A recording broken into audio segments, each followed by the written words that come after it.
इस इंस्टीट्यूट के संस्थापक और संचालक जीएल सर और मैडम, बाकी प्यारे बच्चों, कैसे हैं आप सब?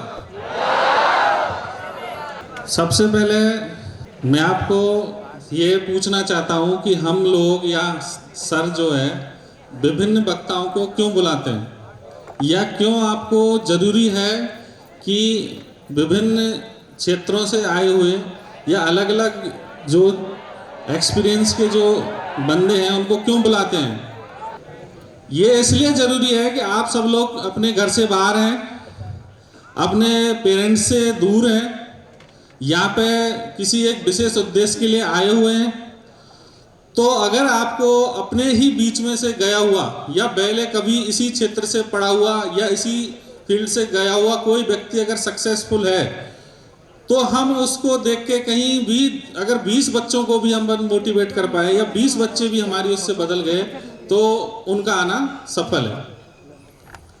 इसलिए आप लोग ये चीज़ें, जो भी व्यक्ति आते हैं या जो आपको बताते हैं, वो चीज़ें आप ध्यान से सुना करें। और हर एक व्यक्ति का अपना एक अलग तरीका होता है देखने का। जैसे कि छोटी क्लासों में आप को बताया जाता होगा कि ब्लैक बोर्ड पे राउंड बना दिया, जिसकी जैसी परसेप्शन है उसको उसी हिसाब से वो चीज़ दिखाई देती है। छोटा बच्चा होगा बोलेगा रोटी है, कुछ जो हम जैसा होगा बोलेगा पैसा है, कोई बोलेगा कि चांद है, कोई बोलेगा कि साहब ये तो तबाह है। मतलब जिसका जैसा काम है वो उसकी वैसी परसेप्शन आती है। इसलिए हमें ज़रूरी है कि हमारा परसेप्शन ठीक करना, किस हिसाब से कि जिस उद्देश्य के लिए हम आए हुए हैं वो उद्देश्य की पूर्ति में हम कहीं पीछे तो नहीं हैं। ठीक है, अब आते हैं मेरे परिचय पर। मैं एक छोटे से, बहुत भरतपुर डिस्ट्रिक्ट के किसी छोटे से गांव से हूं, जहां बहुत पहले लाइट भी नहीं होती थी। जिस समय हम पढ़ने जाते थे कक्षा 6 में पहली बार हम लोगों ने ABCD सीखे, हम उस जमाने के लोग हैं। उसके बाद 10 तक हो सकता है किसी तरह नियर बाई किसी कस्बे में जाते होंगे पढ़ने, 12th किसी तरह हुई, तब जाके पता चला कि यार चीज़ें क्या होती हैं दुनिया में, कहाँ जाना है। अभी तो आपको बहुत पहले से ही मालूम चल जाता है कि हमें करना क्या है। और आजकल जितनी सुविधाएं हैं स्कूलों में, घरों पे, उतनी पहले कभी हुआ ही नहीं करती थी। तो आप ये देखिए कि जो व्यक्ति एक छोटी जगह से जाके कहीं उस जगह पहुंच सकता है, तो अभी तो आपके पास बहुत सुविधाएं हैं, बहुत सारी चीज़ें हैं, अच्छे अच्छे इंस्टीट्यूट हैं। हमारे टाइम पे एग्रीकल्चर में कोई इंस्टीट्यूट भी नहीं होता था कि जहाँ कहीं ढंग की। मैं धन्यवाद करना चाहूँगा हमारे डायरेक्टर साहब का, GL सर का, कि जिन्होंने एक देश के एक अच्छे लेवल का एक इंस्टीट्यूट दिया है आपको, इस राज्य को दिया है, इस देश को दिया है, जिससे कि बच्चे अपने कहीं पे भी हों तो एग्रीकल्चर के क्षेत्र में आगे बढ़ सकें। हम लोग जब थे, हमारे टाइम पे तो कोई कोचिंग नहीं होती थी ऐसी कि जहां हम कोई कोचिंग जाए कि हाँ भाई हमें ये चीज़ इस तरह से करनी है। इसलिए आपको ये विभिन्न समय पर सर विभिन्न वक्ताओं को बुलाते हैं। कैसे? अब आप देखिए कि हम एक छोटी से जगह से गए, किसी तरह कहीं कुछ हुआ और मैंने ICAR से एडमिशन लिया था BHU के अंदर। उस समय टॉप 20 को ही BHU मिलता था। जो टॉप 20 रैंक में आते थे ICAR से, उन्हीं को ही BHU मिलता था, बाकी को नहीं मिलता था। उस समय मेरी 9 रैंक होती थी, 9th रैंक होती थी, और राजस्थान से मैं खाली अकेला बंदा था।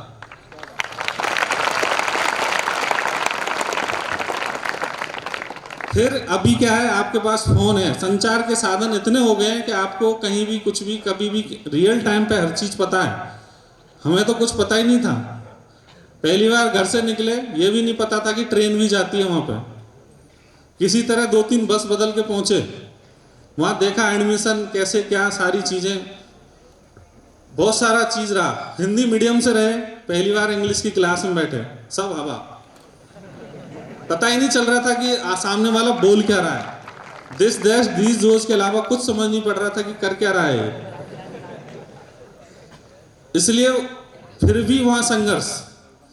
और मैं टॉप 5 लोगों से, मैंने जो टॉप 5 लोग होते थे उनमें मैं BSc पास करके आया। कहाँ से? फर्स्ट सेमेस्टर के फर्स्ट ईयर के फर्स्ट सेमेस्टर में जस्ट पास हुआ था। पासिंग मार्क कितने होते हैं? 65। 33 नहीं होते थे, 65, जस्ट 65 किसी तरह। तो इसलिए बोल रहे हैं कि आप लोग जब जिस स्टेज में हैं, यहाँ पे अगर आप थोड़े से भी मोटिवेट होके किसी भी व्यक्ति से प्रेरणा लेके अगर आप अपने काम को पूरी लगन से करते हैं, पूरी मेहनत से करते हैं, तो कोई आपको रोक नहीं सकता, कोई भी, या कोई किसी तरह की बाधा आपको रुकावट नहीं डाल सकती, बशर्ते अपने साथ में मेहनत हो और दृढ़ निश्चय हो कि नहीं मुझे तो करना ही है। अब मैंने कैसे किया होगा? ग्रामर की बहुत ज़्यादा समझ नहीं थी, लेकिन क्या किसी ने बताया, किसी सीनियर ने, कि आप भाई इंग्लिश का एक अखबार खरीद लो, उसमें जो 2 पेज पढ़ो, उनमें जो नहीं आए वो रोज लिखो, हर 7 दिन में रिवीजन करो। पहले कार्ड्स आते थे, मीनिंग्स के कार्ड आते थे, वो कार्ड हर समय जेब में रहता था। चाय पीने जा रहे हैं, उठ रहे हैं, बैठ रहे हैं दोस्तों के साथ, कहीं पे भी वो कार्ड। इस तरह से वोकेबुलरी क्लियर करी। इंग्लिश मीडियम की किताबें जो थोड़ी इजी भाषा में होती थी वो ली, और अच्छे जगह से अच्छे मार्क्स से लास्ट में जाके निकले। उन लोगों को टक्कर दी जो शुरू से इंग्लिश मीडियम में पढ़ते थे। तो ऐसा नहीं है, आपके इरादे मजबूत होने चाहिए, एक दृढ़ इच्छा शक्ति होनी चाहिए और सीखने की क्षमता होनी चाहिए। कोई नहीं रोक सकता आपको। सिलेक्शन निश्चित होता है और अच्छी जगह पे होता है, अच्छे इंस्टीट्यूट्स में होता है, और आपके पास तो बहुत सारे गाइडेंस के लिए यहाँ पे टीचर्स भी हैं। रही बात एमएससी की, एमएससी भी वहीं से हुई रही, वो भी अच्छे मार्क्स से रहा मेरा। मतलब थ्रू आउट 10th से लेके पीएचडी तक 8+, मतलब 80% से नीचे कभी नहीं रहा, नेवर। पीएचडी मेरी यहीं से है, उदयपुर से, आरसीए से। यहाँ पे भी अच्छा एक्सपीरियंस रहा। पीएचडी में क्या है क्या नहीं है, वो सारी चीज़ें आगे के काम की हैं आपकी। मैं जस्ट दूसरी चीज़ पे आता हूँ। बीएससी आप एग्रीकल्चर में एडमिशन लेंगे, तो बीएससी में एडमिशन एग्रीकल्चर में लेंगे तो क्या होता है और क्यों होता है, ये कैसे बेहतर है दूसरी चीज़ से। बीएससी एग्रीकल्चर जो बंदे करेंगे या करने जा रहे हैं, जिनका में एडमिशन होगा, आप ये देखिए कि जो बंदा नॉर्मल ग्रेजुएशन कर रहा है, बीए या बीएससी, उससे आप एक चीज़ एक्स्ट्रा हो। कैसे? कि जो वो एग्ज़ाम दे सकता है, जो भी एग्ज़ाम ग्रेजुएशन लेवल के वो दे सकता है, वो तो आप दे ही सकते हो। उसके साथ में आपके पास क्या है? बीएससी एग्रीकल्चर है, मतलब आप एग्रीकल्चर फील्ड के एक्स्ट्रा एग्ज़ाम सारे आपके हिसाब से हैं। बैंकिंग में, एग्रीकल्चर में जो एग्रीकल्चर ऑफिसर जाते हैं उनके लिए बहुत कम कंपटीशन है। मतलब जहां उधर 16 लाख लोग एग्जाम देंगे, आप 25-50 हज़ार दे रहे होंगे। आज की डेट की बात कर रहा हूं मैं, आगे 4 साल बाद थोड़ा हो सकता है और बढ़ जाए। इसलिए प्लस वो अगर आईएएस दे रहा है तो आप आईएएस के साथ आईएफएस और एलिजिबल हो। आपके पास एक एक्स्ट्रा चीज हमेशा, सुपरवाइजर से लेके एग्रीकल्चर के जो फील्ड के, जो राजस्थान स्टेट गवर्नमेंट के जो एग्जाम है, एग्रीकल्चर सुपरवाइजर, एओ, डबल एओ, इससे अलावा अगर आपको उनके फील्ड के एग्जाम देने, माना वो तो आरएस दे ही सकता है, आप भी दे सकते हो। मतलब क्या रहा? बीएससी एजी वाला बंदा दूसरे बंदे से एक एक्स्ट्रा है, जो नॉर्मल ग्रेजुएशन या नॉर्मल बीए बीएससी कर रहा है। ये आपको बिल्कुल तय मान लीजिए। रही बात और कैरियर अपॉर्चुनिटी की, तो आप देखिए कि ढंग के इंस्टीट्यूट से, जहाँ से ढंग के कॉलेज से अपन कर रहे होते हैं, वहाँ प्लेसमेंट भी होते हैं। कैसा भी बंदा, मैंने आज तक नहीं देखा कि बीएससी एग्रीकल्चर करिए और वो बैठा हुआ मिल गया मुझे। बहुत बिल्कुल कैसे भी करके अगर उसने पास करी है तो भी उसको ढंग की जगह मैंने बैठा हुआ देखा है।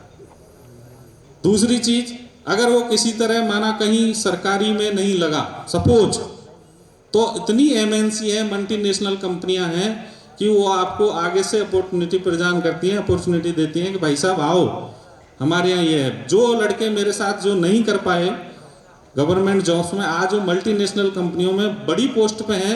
हम तो किसी को नौकरी नहीं दे सकते, लेकिन वो 10-5 को और दे सक रहे हैं। भाई साहब बता देना, कोई आपका बंदा हो तो हमें प्लेसमेंट के लिए बोल देना। ये चीज तो आप क्या है कि सही जगह पे हो, सही जगह एडमिशन ले लिया है कोचिंग के लिए, तो अब सही मेहनत और कर लो बस।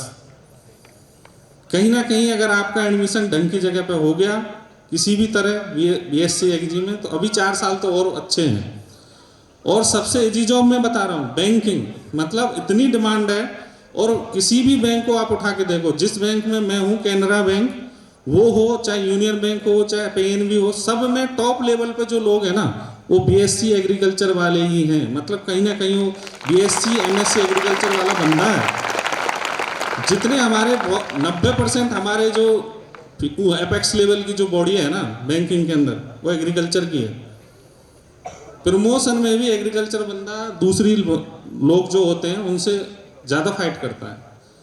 क्यों? कि उसका जो ग्रूमिंग है जब वो बीएससी कर रहा होता है तो उसमें सारी चीज़ें आती हैं। एग्रीकल्चर क्या है? सबका कंबाइंड एक्सट्रैक्ट्स है। उसमें आपको साइंस के साथ एग्रीकल्चर के साथ फिजियोलॉजी आ रही है, एस्थेटिक्स भी आ रही है, कंप्यूटर भी आ रहा है। मतलब आप हर चीज़ का सिलेबस देख रहे होते हो। और जो नॉर्मल ग्रेजुएशन कर रहा है चाहे वो बीटेक ही कर रहा है लेकिन वो उस चीज़ को नहीं जान पा रहा है कि क्या है। वो गेहूं को भी गेहूं बोलेगा, जौ को भी गेहूं बोलेगा। समझ रहे हैं? तो ये श्रेष्ठता है कृषि की किसके ऊपर? दूसरी चीज़ों के ऊपर। ये आप मान। और जो बंदा अगर वो गांव का है तो और भी अच्छा हो गया उसके लिए। वो तो और चीज़ें आइडेंटिफाई कर पा रहा है। आगे जब आपका एडमिशन हो जाता है तो वहाँ पे नोमेनक्लेचर चलता है, कृषि नोमेनक्लेचर आएगा, साइंटिफिक नेम्स आते हैं वगैरह, तो वो भी आप अच्छे तरह से कर पाते हो। अगर आप गांव के हो तो और अच्छा है कृषि के क्षेत्र में। मैं इसलिए बोल रहा हूँ क्यों कि मैं खुद एक ऐसी जगह से हूँ जहाँ मतलब आप समझ लो कि उस समय बहुत ज़्यादा सुविधाएं नहीं होती थी, आज तो काफ़ी है। उस जगह से हमने संघर्ष करके और यहाँ तक पहुँचे हैं, तो आप तो क्यों नहीं पहुँच सकते? मैं ये पूछ रहा हूँ। हमारे से ज़्यादा आपके पास सुविधाएं हैं, हमारे से ज़्यादा आपके आज के ज़माने में चीज़ें हैं, ज़्यादा इंटरनेट फैसिलिटी है, सब कुछ है। हम तो एक एक किताब के लिए बड़ा मेहनत कहीं से मांगना पड़ता था, ना कहीं से ढूंढना, ना ये ना लाइब्रेरी। अब तो क्लिक किया और आपके सामने सारी चीज़। इसलिए हमारा आने का जो सर बुलाते हैं जो भी स्पीकर को, उसका उद्देश्य एक ही रहता है कि अगर हमारे आने से 10 बच्चे भी हमसे सीख पाए कि यार इस व्यक्ति ने जब इतने यहाँ से लेके यहाँ तक पहुँच गया तो हो सकता है हम तो क्यों नहीं पहुँच सकते।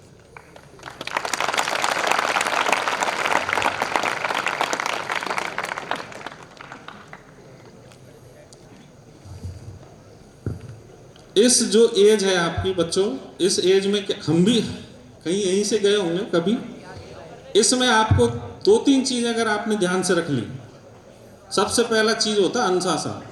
अनुशासन कोई ऐसा नहीं है कि कोई एक डंडे से सिखा दे कि यार नहीं हर समय आपके पीछे कोई डंडा लेके घूमे, नहीं। सेल्फ कॉन्फिडेंस से अनुशासन आता है, अपने आप पे आत्मनिर्भर आत्मविश्वास। आत्मविश्वास कैसे आता है कि जब हम पढ़ाई में अच्छा कर रहे होते हैं, दूसरी चीज़ों में अच्छा कर रहे होते हैं, तो उससे आत्मविश्वास जगता है। आत्मविश्वास जिस आदमी का है वो किसी भी फील्ड में कहीं पे भी कुछ भी चमत्कार कर सकता है, ये तय बात है। इसलिए अनुशासन बहुत ज़रूरी चीज़ है आपके लिए। ठीक है थोड़ी चीज़ें होती हैं, वो कोई बात नहीं है, लेकिन अनुशासन अगर जिसने पकड़ के चल लिया, अनुशासन के आधार कि भाई मुझे ये पढ़ना है, ये चीज़ें ऐसे करनी है, वो करनी है, अपना अपने हिसाब से चीज़ें तय कर रहा है, नो डाउट बच्चा आगे पहुँचे। दूसरी चीज़ है कि अपन जब भी कुछ कर रहे हैं, एक देखो मैं आध्यात्म में नहीं जाना चाहता, मुझे आप किसी भी चीज़ में टॉक करोगे मैं तैयार हूँ, लेकिन मैं उस जगह नहीं जाना चाहता। एक बहुत पहले मतलब बड़े बूढ़े भी बोलते थे, एक वर्डिंग है, आत्मा सो परमात्मा, परमात्मा सो परम गति। जब भी आप कुछ काम करने जा रहे हो, कोई भी चीज़ ऐसी, तो आप अपने आप से पूछो सबसे पहले कि यार जो मैं ये कर रहा हूँ इसका मेरे पेरेंट्स पे या मेरे ऊपर क्या प्रभाव पड़ने वाला है, या मेरे को इससे कोई फायदा हो रहा है या मेरा खाली नुकसान ही होने वाला है। अगर आपने एक बार अपने आप से पूछ लिया और अंदर से मना आ गई कि नहीं, तो नहीं करना है। ये बहुत मोटा मोटी रूल बता रहा हूँ आपको। अंदर से अगर आवाज आ गई कि नहीं, तो मतलब वो नहीं है। भले उसको अपन को करने में अच्छा लग रहा हो कि यार नहीं, मतलब कोई भी ऐसी चीज़ या माना कोई ऐसा है कि हमने ये चीज़ तो अच्छी है, लेकिन हो सकता है उस समय अच्छी लगे, लेकिन अंदर से अगर आवाज़ आ रही है कि नहीं करना है तो नहीं ही करना है। ये आप बहुत एक बेसिक चीज़ बता रहा हूँ। क्यों? अभी तो आपको फ़ोन है, फट से मम्मी पापा का फ़ोन आ जाता शाम को, हमारे पास फ़ोन ही नहीं होता था। उस डायल वाले से जाके बात करते थे, भैया ये 3 रुपए की STD है, एक बार बात करा दे यार। तो कहीं 15 दिन में या 10 दिन में एक बार घर वालों से हालचाल समाचार हो जाते थे कि भैया कैसा है। तो अगर हम सेल्फ कॉन्फिडेंट नहीं होते, आत्मविश्वास के साथ अनुशासित नहीं होते, तो पता नहीं, हो सकता है कहीं हो रहे, कुछ और हो रहा होता। सबकी अपनी अपनी नियति होती है। कर्म प्रधान विश्व कर राखा, जो जस करे सो तस फल चाखा। मैं ये बोल रहा हूँ, मैं उधर नहीं जाना चाहता हूँ, लेकिन आपको एक चीजें बेसिक बता रहा हूँ। सबकी अपनी अपनी नियति होती है। जो जिस तरह से हम अपने लाइफ में जाना चाहते हैं वहां पहुंच जाते हैं। खाली लाइफ में पैसा ही कुछ नहीं होता है। पैसे तो ठीक है, और लोग भी और तरह से कमा रहे होते हैं, लेकिन इज्जत के साथ जो पैसा है ना, उसकी एक अलग वैल्यू होती है। आप ये ध्यान रखना लाइफ में।